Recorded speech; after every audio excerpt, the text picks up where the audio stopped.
Hi YouTubers, I thought I'd just give you a quick walk about my 1972 Triumph 650. Just run you through a few of the modifications I've done over the time. We'll start off at the front. Oh, you'll probably notice those who get familiar with this model bike that it's not the standard short back headlight. It's been replaced with the full headlight, the earlier type. The reason I done that was because the old headlight used to be a short, flat-backed one, and all the connectors used to be under the tank in a big bulk. And well, I just got fed up with just all the bloody wires corroding up and getting the water in them. And so when I rebuilt it about 5 years ago, 6 years ago maybe, I could done a complete new wiring loom using all the original colours, standard colours, and decided to put a full headlight in so I could keep all the terminals in the headlight, which has worked out quite good. Still got the wire stays, everything's still the same there, by just the headlight shell really. That's one. I've got some DRLs on the front, which they seem to be quite good now. I've got one in the pilot light as well. I must say, since I've fitted them, I have noticed it does seem to respond a bit better on low revs round town, which I can just assume it is due to the fact that it's not drawing too much power, because I do run H4 headlights, and it does run a little bit better round town, I've noticed. I've got to say that. Whether it is that, I don't know, but I know boiler ignitions, they will start with very low battery life, but I have noticed when the battery does go down that they do get a bit well, sluggish really, you know. So just at the moment just hoping it works, because it does run a lot better around town. I've gone to a hydraulic clutch. I've got a hydraulic clutch fitted. Just take this out of the way so you can see it better. This is me remote for the drift. Yeah, I got hydraulic clutch fitted, LP Williams, which is alright. I mean, I've got to do away with the Lucas switchgear at the back, and I've had to make a bracket for it to fit. I mean, I am after the back. I'm trying to find a second-hand back one I can mill the lever point off, and so I can just use the casting, so it doesn't look too bad. Yeah, that's one of the projects I've got to do. There's one in here. I've fitted a bracket to the horn for the clutch cable, because it was just always seemed to be flopping about and nowhere to fix it, and that seems to work quite well. One of the other things I've done is fitted a, well, I mean, you can see it's a different type seat, you know, they use the ammunition box seat buckle, and it's okay. It's not a, you know, it looks a bit similar to the original one, and it does the job fine, so I'm quite happy with that. That's good. That's another mod I made. What else have I done? Go around to this side. I've got somewhere down here, if you can see it, an inline, just see it down there, inline oil filter fitted, which is a good thing, because they are, don't think much to the gauze one what's in the frame. And I've noticed now, when I've had the timing cover off the other week and the clutch cover, there's not half the muck, very little muck inside there now, so that seems to work. And I'll just see if I can get you underneath to see how I fixed it. Can I or can't I? Yeah, there you can see, just about see it. What it is, it's welded to the drain plug plate, then it comes off another bracket going up, which is strengthened at the back, which just keeps it out the way. Quite like it down there. Got a magnet on the bottom to keep any bits away, which there hasn't been anything. So I'm quite pleased with that. Around the back, sorry I can't really zoom out enough with the camera because it's just I fitted the top box, which is some fabricated up. Just basically it's well,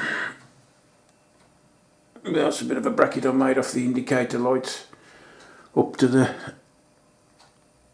bottom of a plate, which is that's the part what comes with the top box, you know, the quick release plate. Bolted that to that. Made a bracket down the back there. Probably see it better if I lift the seat up.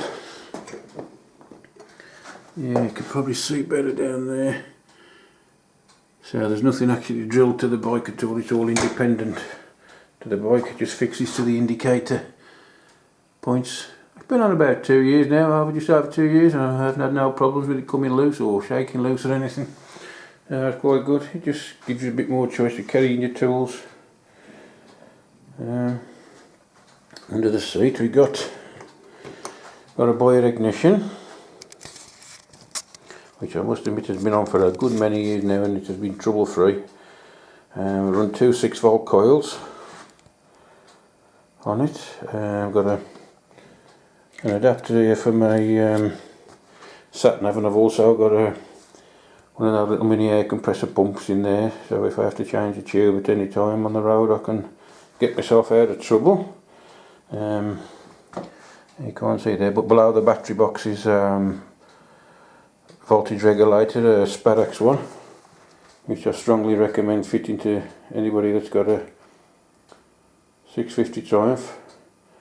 And the other thing I would strongly recommend, if you are thinking of fitting, you want to make sure that you have got at least 5k what they call it, resistor spark plugs on, because otherwise it will send your voltage, your charging all over the place, which is what I found out, but soon got sorted, so that now it's all charging good and properly. What else have I done? I've made, this is a homemade side stand, completely homemade side stand. Let me just get round if you can see it. I know it looks original up the top, but it's not. It is completely fabricated and welded up. But that is my job, so it wasn't too much of a problem. The problem I had was, like many of these, they do lean over a lot, which was the hole in the frame was worn, and the one in the stand was worn after rebushing them and making oversized bolts. I found it was still leaning over, even though there was no problem in it whatsoever, you know, no play in it whatsoever. Talking to some people, they seem to think that the luggers are welded on the frame in not quite the right place, you know, for it to lean over. So what I done, I completely made a new stand, because I tried cutting the other one, but I was well, a bit dubious about it. I think it was a lot like a cast alloy. It did weld with me, but just didn't feel right, so I just got this fear one day of coming back and it was me on the floor with the stand snapped or something, so I decided to make a complete one out of steel and weld it up, which works fine, no problems with that at all. And then down to the main stand. On the main stand, I'm not sure if you can see down there, no, it's a bit down there. Yeah, the stand has actually been cut the main stand, and took 15mm out of the main stand, because it was one hell of a pig to get onto the stand. It was so hard, and there was a good 2.5 inches gap under the front wheel.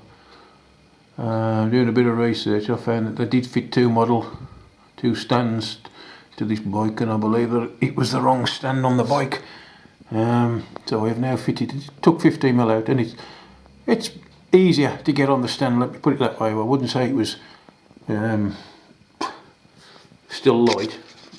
I mean, a couple of years ago I had a CBR 1000, the old CBR 1000, and I mean I could put that on the stand, no effort at all, but I mean this is half the bike to what that is in size comparison. and this I still struggle to put it on there, but there again I have got, I mean, bad knees and that, and also I don't know whether you can see, but let me just take it around the other side. I'll show you. In the main stand up there, if you can see, it's got grease nipples in. I've put grease nipples into the pins. There's one on the other side, but obviously you can't keep that one in full time because you know, the spring catches it. And also on the side stand there's also a drilled and tapped for a grease nipple, which every so often I just give a shot of grease, which I find helps a lot. What else have we done? I think what else we've done. What else have we done? I think that's basically it. I've got a little bracket on down here I've made up for the oil line, so it just takes a bit of slap out the pipes.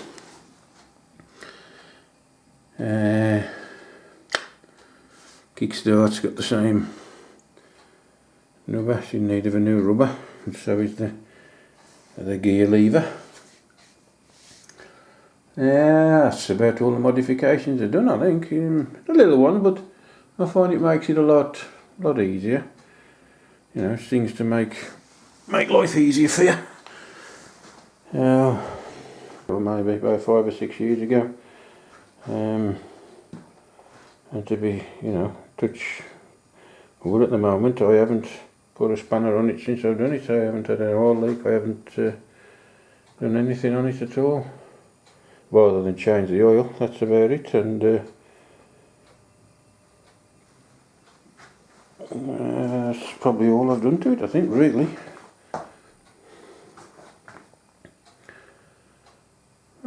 It's a nice bike, I like it. It's a little rattly engine, Triumph, it's a noisy engine. Saying like the tappets are going to drop out, but I think they all suffer with that problem. Although I only done them a couple of weeks ago and set them to the 2 and 4th there, what they're supposed to be. And they still seem noisy, but you know, these just one of them things with Triumphs, they are what they are. Well, I still love it to pieces. It's not the popular model like the Bonneville, it's a single carb one, it's the 650 Tiger, which is a single carb. But a lot of people say that a single carb runs better than the twin carb. I don't know. I used to have a Daytona many years ago, 500 Daytona, and that was twin carbed. I did used to have bits of problems with that setting the carb up, but not a great deal of problems with it. Sorry about the camera work, it is a bit crap in this garage because there's just no room to work. This is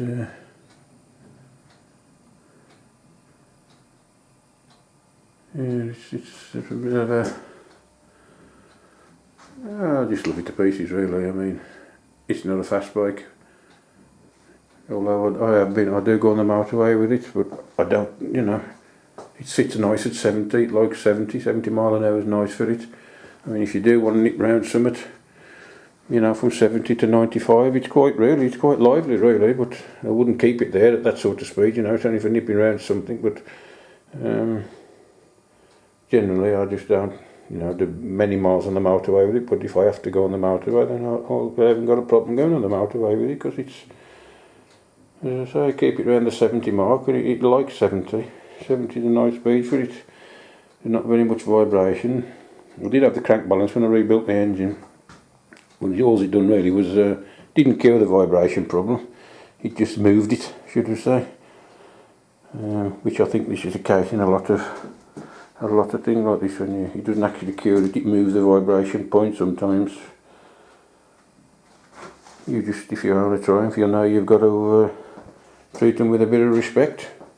Although they do like to be revved a bit, but like I say, I wouldn't take it down the motorway full throttle for any length of time, because I think I'd be coming home on the back of a truck somewhere. Well, I've done a few thousand miles since I built it, and to be fair, it's never let me down. I've got to be honest, it don't like water Okay, it's not so bad in the rain, but if I wash it, for some reason I have, I'll dry the plugs off and whatever before I start it, but it's a pig to start once it's been washed. Once it's fired up again, it's not a problem. It goes alright once it's been fired up. So that's just a quick intro to my 650 Triumph. Thanks for watching. Bye.